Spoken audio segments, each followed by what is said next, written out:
Hello friends, સ્વાગત છે તમારું મારી ચેનલ ધર્મિષ્ઠાની રસોઈમાં। આજે આપણે ગુલ્ફી બનાવીશું। તો ગુલ્ફી બનાવવા માટે ગેસ ચાલુ કર્યા વગર, કલાકો સુધી દૂધને ઉકાળ્યા વગર આજે આપણે હેલ્ધી અને ટેસ્ટી ગુલ્ફી બનાવીશું। જેના માટે આપણે 1 વાટકો મખાના લીધેલા છે। મખાનાની સાથે આપણે કાજુ ઉમેરીશું। તો આપણે 3 મોટી ચમચી જેટલા કાજુ લીધેલા છે, 2 ચમચી જેટલી બદામ લીધેલી છે। તો ડ્રાય ફ્રૂટ ઉમેરવા ઓપ્શનલ છે, પરંતુ તેના લીધે એકદમ સરસ આપણી થીક પેસ્ટ બનીને તૈયાર થશે અને ટેસ્ટ પણ ખૂબ સરસ આવશે અને હેલ્થ માટે પણ ખૂબ સારું। ત્યારબાદ 2 ચમચી જેટલી વરિયાળી ઉમેરી દઈશું અને 2 ચમચી જેટલા આપણે મગજતરીના બી ઉમેરી દઈશું।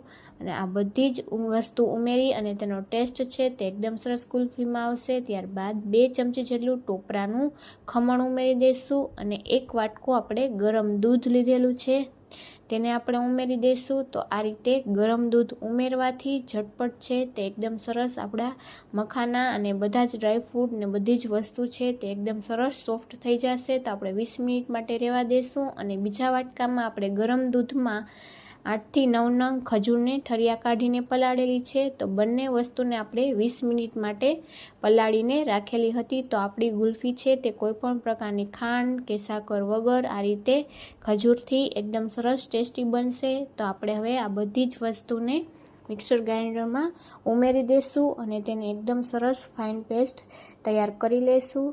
તો આપણે આ રીતે બધી જ વસ્તુને ઉમેરી દઈશું અને આપણે તેમાં જરૂર લાગે તો તમારે 2 ચમચી દૂધ ઉમેરી દેવું, પરંતુ આ રીતે આપણે પલાળીને રાખેલી છે વસ્તુ, જેથી કરીને વધારે દૂધની જરૂર નહીં પડે। અને આપણે તેમાં હવે 1 મોટી ચમચી જેટલું ગુલકંદ ઉમેરી દઈશું। તો ગુલકંદનો ટેસ્ટ પણ ખૂબ જ સરસ આવશે અને આજે આપણે પાન ફ્લેવરની ગુલ્ફી બનાવી રહ્યા છીએ, જેથી આપણે 9 નાગરવેલના પાન લીધેલા છે। તો આ રીતે પાનનો ઉપરનો ભાગ છે ડાળખીનો તે આપણે કટ કરી લેશું। તો આ રીતે બધા જ પાનમાંથી આપણે તેનો ભાગ કટ કરી અને તેના નાના ટુકડા કરી અને ઉમેરી દઈશું। તો આ પાન ફ્લેવરની ગુલ્ફી છે તે એકદમ સરસ ખાવામાં ટેસ્ટી લાગે છે।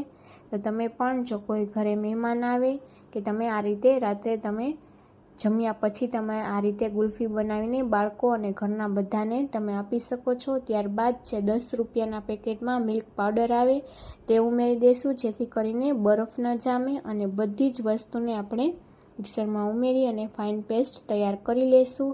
તો આપણે દૂધ ઉમેર્યા વગર વધારાનું અને આ રીતે જેટલું દૂધ આપણે તેમાં ભેળવેલું હતું તેટલામાં જ આપણી પેસ્ટ બનીને એકદમ સરસ તૈયાર થઈ ગઈ છે। તો આ રીતની આપણી ઘાટી જ પેસ્ટ આપણે રાખવાની છે।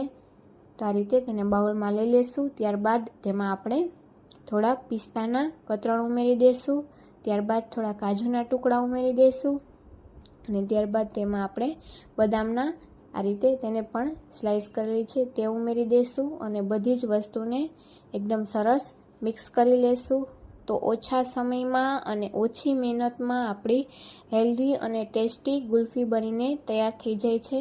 તો બાળકોને પણ એકવાર આ રીતે આ ગુલ્ફી બનાવીને જરૂરથી આપજો। તો હવે આપણે આ રીતે ગુલ્ફીનું મોલ્ડ લીધેલું છે તેમાં આપણે આ તૈયાર કરેલા બેટરને ઉમેરી દઈશું।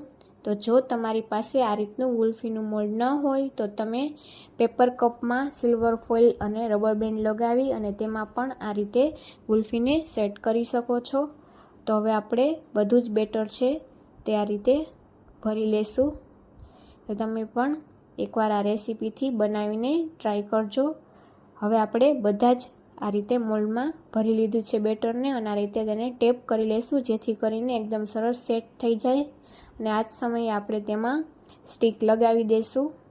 તો આ રીતે બધા જ મોલ્ડમાં આપણે સ્ટીક લગાવી દઈશું અને ત્યારબાદ આપણે તેને ફ્રીઝરમાં રહેવા દઈશું। તો ફ્રીઝરમાં આપણે તેને 5 થી 7 કલાક માટે રહેવા દઈશું। તમે ઓવરનાઇટ પણ તેને રાખી શકો છો। તો આ રીતે આપણે બધા જ રીતે મોલ્ડમાં સ્ટીક લગાવી અને તેને આપણે ફ્રીઝરમાં રાખી દઈશું। તો 6 થી 7 કલાક માટે આપણે તેને રાખી અને લઈ લીધેલી છે।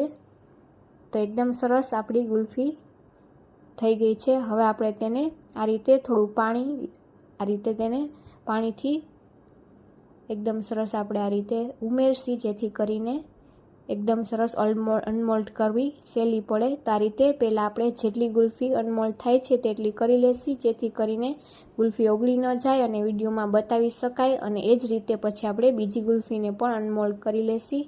તમે જોઈ શકો છો કે એકદમ સરસ આપણી પાન ફ્લેવરની ગુલ્ફી બનીને તૈયાર છે. ઉપરથી આપણે થોડી બદામની કતરણ ઉમેરી દઈશું. તો એકવાર આ રેસીપીથી જરૂરથી ટ્રાય કરજો. વિડીયો ગમ્યો હોય તો વિડીયોને લાઇક કરજો, શેર કરજો. ચેનલમાં નવા હોય તો સબસ્ક્રાઈબ કરજો. Thank you.